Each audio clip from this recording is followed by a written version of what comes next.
দুর্বার রাজশাহী তো ভাইয়া একদম রেকর্ড করে দিল ভাই এবারে বিপিএল এ ভাইয়া। রংপুর রাইডার্স রে এই প্রথমবারের মতো কোনো একটা দল এবার বিপিএল হারাইছে, সেটা দুর্বার রাজশাহী। আর শুধুমাত্র হারায়নি, একদম অল আউট করে দিছে 146 রানের ভিতরে। 24 রানের ব্যবধানে রংপুর রাইডার্সে হারাই দুর্বার রাজশাহী ম্যাচটা জিতে নিছে। ম্যাচটা জেতার পরে দুর্বার রাজশাহী এখন পয়েন্ট টেবিলে 4 নম্বরে চলে এসছে, ঢাকা চলে গেছে 5 নম্বরে।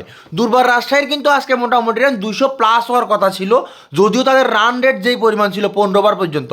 কিন্তু আমরা আকবর ভাইয়া এনামুল বিজয়ের সাথে ভুল বুঝাবুঝির কারণে যে রান আউটটা হয়েছে, আকবর ভাইয়া সুন্দর করে চাইলেই মানে তার ক্রিজ থেকে বাইরে এনামুলটা নট আউট করি সে আউট হয়ে যেতে পারতো দুর্বার রাজশাহীর। কিন্তু হাতে কি সালাই করে হাতের ব্যাটটা আগে দিয়ে হাতে আর ক্রিজ একদম বাইরে হয় না, যার কারণে এনামূলক বিজয় আউট হয়ে গেছে। আর ভাইয়া আউট হয়ে যাওয়ার পরে মোটামুটি আর রান আসে নাই। 170 রানের দুর্বার রাজশাহীর ইনিংস শেষ হইলেও ভাইয়া দুর্বার রাজশাহীর বোলিং ছিল অপ্রতিরোধ্য আজকে। দুর্বার রাজশাহীর বোলিংটা আসলে জোশ ছিল। তাসকিন হইতে ব্রুল, এই ব্রুলে 4টে উইকেট পাইছে, কিন্তু সে ব্যাটিং করতে নামি সুন্দর রান আউট হয়ে গেছে ভাইয়া, কিচ্ছু করতে পারে না। তারপরে যে আমাদের তাসকিন 1 উইকেট পাইলো, মেহরাব উইকেট পাইলো। মোটামুটি দুর্বল রাজশাহীর মানে যেই কয়টা বলার ছিল তারা সবাই আজকে ফর্মে ছিল। কত হইলো যে এটাই যে তারা যেভাবেই হোক আজকে জিতে যাবো ম্যাচটা। নাইলে ভাইয়া রংপুর রাইডার্সের মতো দলরে এভাবে অল আউট করে দেওয়া 146 রানে আহামরি রানের টার্গেটও ছিল না। কারণ রংপুর রাইডার্স এর আগে আরও বড় বড় ব্যবধানে মানে সুন্দর করে ম্যাচটা তাদের নিজের করে নিয়েছিল। আর যে দুর্বার রাজশাহী এর আগের ম্যাচে চট্টগ্রামের লগে 80 রানে অল আউট হয়ে গেছে, সেই দুর্বার রাজশাহী আসি এইবারের বিপিএলের অপরাজিত একটা দল রংপুর রাইডার্সে হারায় আজকে মোটামুটি পয়েন্ট টেবিলে 4 নম্বরে আসছে। যাক, দুর্বার রাজশাহীর বিজয়ের জন্য ভালো লাগছে, খারাপও লাগছে, কারণ বেচারাটা একটু থাকতে পারলে তো রানটা একটু ভালো লাগতো। সোহান ছাড়া রংপুর রাইডার্সের আহামরি বেশি কেউ রান করতে পারে না।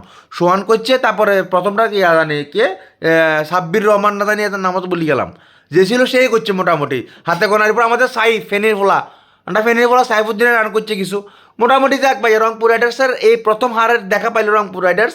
এটাও আসলে একটা টেস্ট যে হাঁটতে যে কেমন মজা হয়, হাঁটতে যে কেমন লাগে, ওইটা তো আসলে রংপুর রাইডার্সে জানা দরকার। টানা তো অনেকগুলো ম্যাচ অপরাজিত ছিল, 9টা ম্যাচ অপরাজিত থাকার পরে এই 10ম ম্যাচে আসি রংপুর রাইডার্স হাঁটছে, তাও দুর্বার রাজশাহীর কাছে।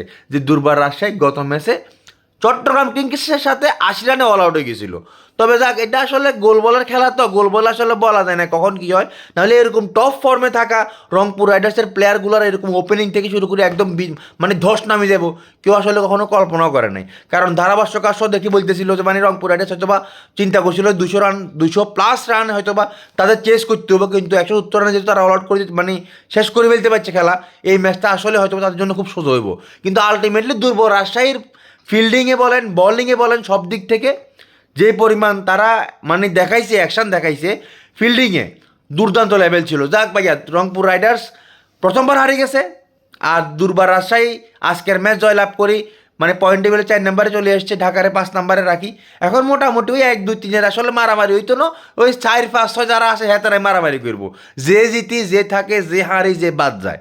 ঠিক আছে, রংপুর রাইডার্স হারিয়ে গেছো প্রথম বিপিএলের ম্যাচ, দশম ম্যাচে আসি প্রথম হারাটা তোমরা হারছো। মন খারাপের কিছু নাই, ভালো কিছু আছে, কারণ তোমাদের সুপার ফোর তো এমনি তোমরা নিশ্চিত হুদাই আর কি। এখন মানে এখন তোমরা হারি বাইকটা উনের ভিত্তিতে মারামারি লাগা যাবে, একটা ব্যবস্থা করো আর কি। এটা আমরা বুঝি, এটা আমরা বুঝি। ঠিক আছে, ভালো থাকো, আল্লাহ হাফেজ।